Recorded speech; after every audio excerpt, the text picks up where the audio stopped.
নমস্কাৰ। এগৰাকী সৌন্দৰ্যৰ প্ৰতিমূৰ্তি হ'বলৈ সাজু নেকি? এখন ৰাষ্ট্ৰীয় পৰ্যায়ৰ গ্লেমাৰ মঞ্চত আপোনাৰ প্ৰতিভা দেখুৱাবলৈ সাজুনে? মিছ ইণ্ডিয়া ষ্টেলাৰ 2025 আয়োজন কৰিছে ইউডক্সিয়া ষ্টেলাৰ ফিল্মছ মুম্বাই। এই প্ৰতিযোগিতা অনুষ্ঠিত হ'ব গ্লেমাৰৰ নগৰী মুম্বাইত।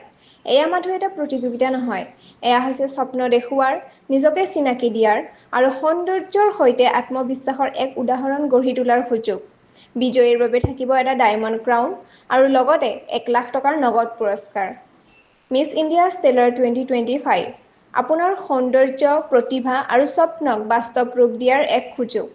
অধিক তথ্যৰ বাবে এতিয়াই যোগাযোগ কৰক স্ক্ৰীনত দিয়া নম্বৰত। আপোনাৰ যাত্ৰা আৰম্ভ কৰক গ্লেমাৰৰ জগতত এক উজ্জ্বল নাম হোৱাৰ দিশে আগবাঢ়ক। Miss India ষ্টেলাৰ 2025 shine like a star. আজিৰ বাবে মই শবনম য়াসমিন আপোনালোকৰ পৰা বিদায় লৈছোঁ। ধন্যবাদ। আমাৰ চেনেলটো ছাবস্ক্ৰাইব কৰিবলৈ, লাইক, কমেণ্ট আৰু শ্বেয়াৰ কৰিবলৈ নাপাহৰিব।